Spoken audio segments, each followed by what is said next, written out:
Part 3. Let's working to understand what is happening from marked and overload and using our TCT to exploit attacking space and to tell a story on the field. So painting pictures.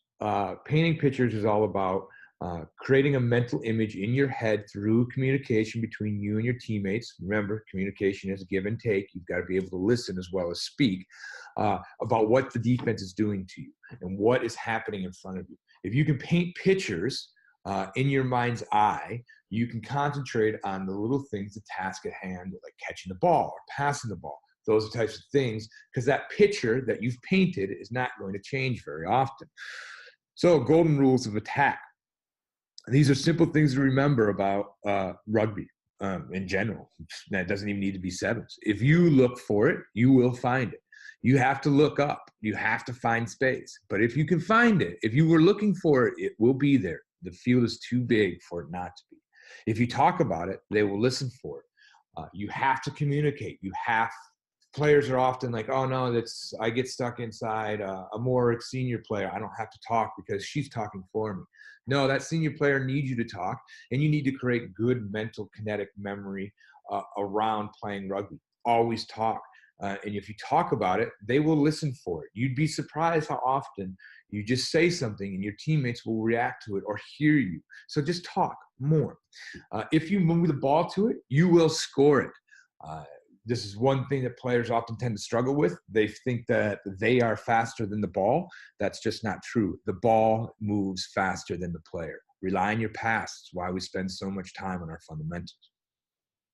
By talking about it, you are creating a mental image for you and your teammates. That image is painting a picture of what you can attack after you catch the ball.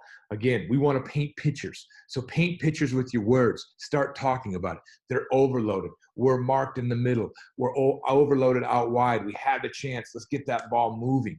All of that stuff is good communication. So talk more.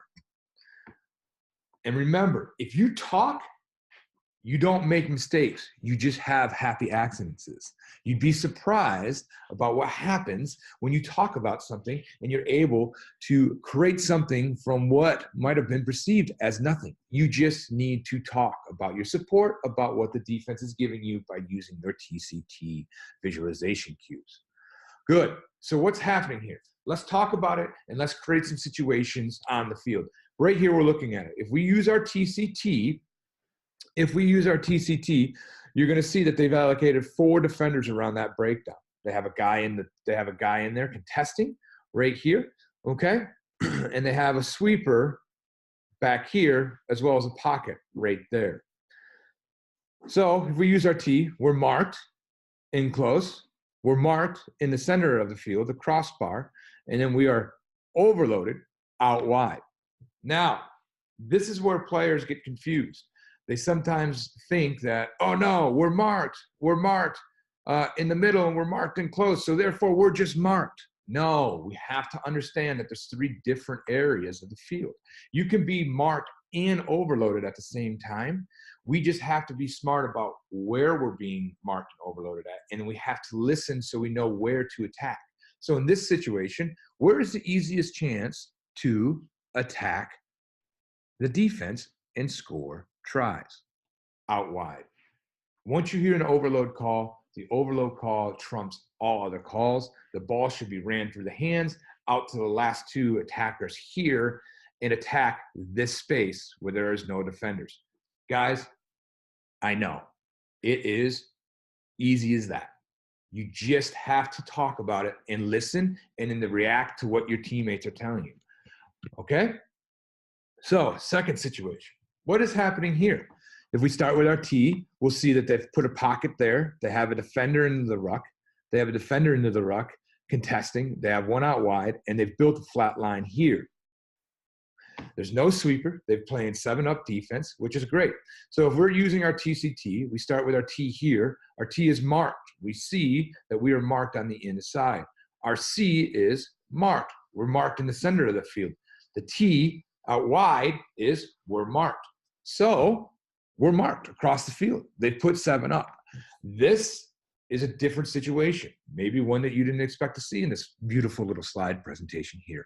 But we need to understand, just because we're marked doesn't mean that we don't have attacking opportunities. We just have to then attack differently.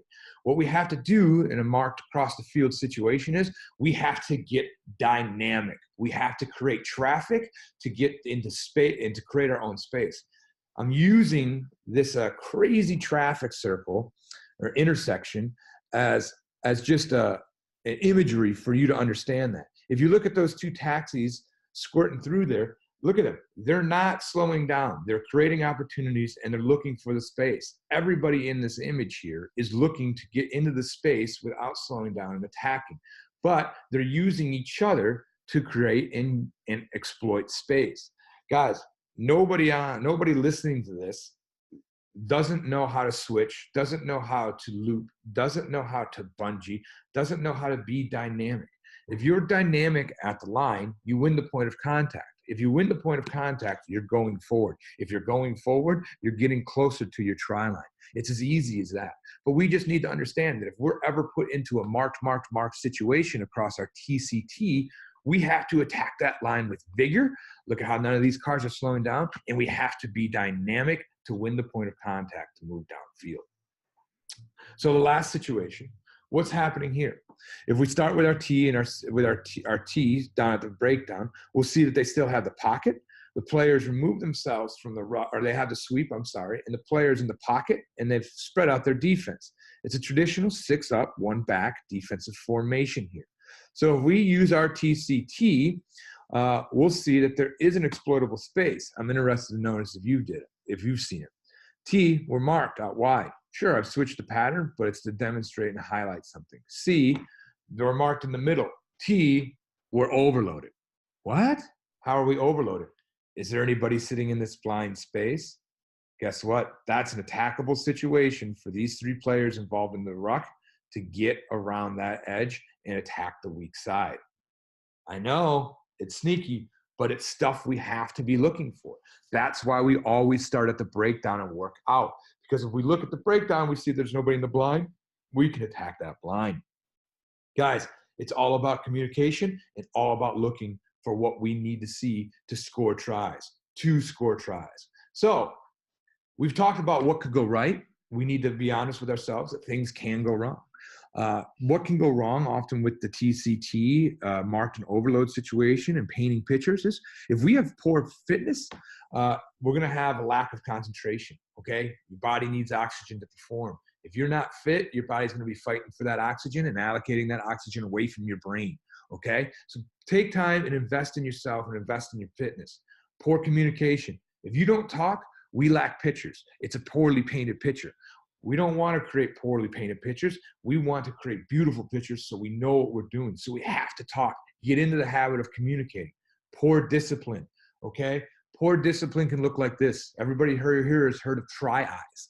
If you get try eyes, that's poor discipline.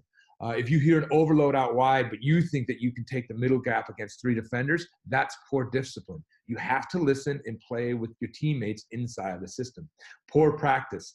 You heard me mention it in the successful sevens players. You're not here to play. You're here to practice. Practice is where you get better. If you don't practice, you're not going to perform good. Poor execution is coach killers, is tournament killers, is season killers. You've got to practice so you're ready to perform and execute. But remember, if you just communicate what you're seeing, good things are going to happen because we don't make mistakes when we communicate. We just have happy accidents. Just talk about it. You'll be surprised what happens if you just talk about what you're seeing. Okay? So remember, in conclusion, to wrap all this up, we can be both marked and overloaded at the same time. It'll occur. It just is part of the game. We just have to communicate about where the mark and overload and where we should attack can happen. Overload is always going to trump mark every time. So the instant that you hear overload, you know that that ball needs to be wherever that overload is at so we can attack that space. And space is everywhere. We just need to find it. I gave you 3 different examples. All 3 different examples, I showed you how you could either create space or find that space. We just need to find it. And most importantly, and I don't know if you've picked up on this subtle tone that I've had here. All you have to do to be successful in sevens or in rugby in general is say it with your chest. Communicate, communicate, communicate, communicate. That's all you got to do, and you win rugby games. All right, guys, that's it for this 3-part series on the basics of attack. If you have any questions, leave them in the comments. Text me, email me, whatever you need to do. I think we got it. All right, let's have a great summer.